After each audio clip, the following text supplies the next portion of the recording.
Wala po sigurong masasanay sa ganito. Kinakabahan ako ng sobra, nahihiya. Meron lang pong hinandang kodigo para walang makalimutan, just in case. Una po sa lahat, sa FAMAS, maraming salamat for the recognition sa pagbibigay pansin sa aming kakayahan sa lahat po ng ginawa namin sa TOPAC. Sa mga sundalo po, sa pagbibigay inspirasyon para magawa tong storya na to. Hindi lahat ng may topak naman eh. We are all unique in our own ways and most of the time misunderstood.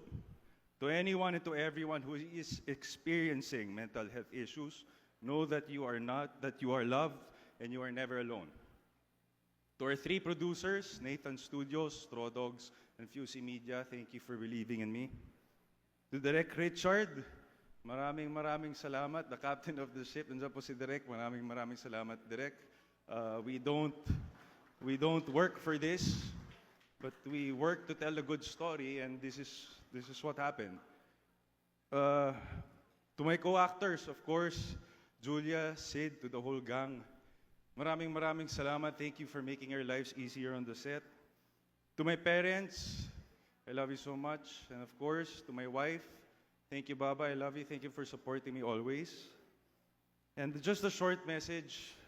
This award will serve not just a source of, this award will serve as another source of inspiration for me to do better every time I face a new chapter.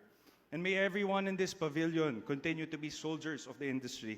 Huwag po tayong magsawang bigyang kulay pa, inspirasyon at direksyon ang ating industriya. Patuloy po nating suportahan ang pelikulang Pilipino. Sa FAMAS po, maraming salamat and may everyone have a good evening. Salamat po talaga. Congratulations, Arjo.